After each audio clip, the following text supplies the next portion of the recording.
ำความบ่เห็นเสือเนาะแม่เนาะท่านสละเดือดเหงาบังให้ทอดท่าน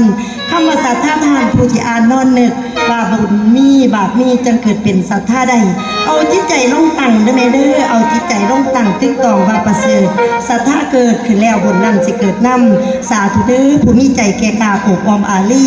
มีศรัทธาจาคะมีจิตปาสาธะเหลื่อมใสใจบุญมีเมตตาการุณท่านการชอบท่านแล้วถือระบอบขององค์สัมมาเนาะแม่เนาะองค์พระศาสดาเห็นข้อเรา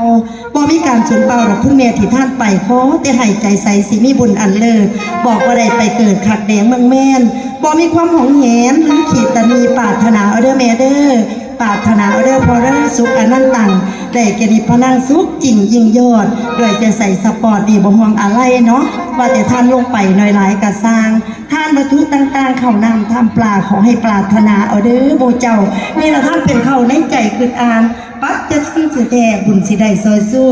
สาธุเด้อเทวดาผู้หูผู้ลิงซองย่านทิพย์ขอให้เป็นพยานว่าลูกว่าหลานได้เมียได้เฮ็ดได้ท่านลงไปแล้วให้ไว้ทอละนี่แก้วเห็นดีเป็นชอบเด้อแม่เด้อท่านประกอบแก่กาศรัทธาเจ้าผู้แต่งท่านสิ่งที่ท่านถอดลงไปให้ลมใสมงดังบานี่โชแก้วพระอินทร์แนมลงแล้วผลท่านอย่าได้ต่ำเขียนใส่แผ่นทองคำจ๋าลึกลงซื้อไว้จะมีให้เสียมศูนย์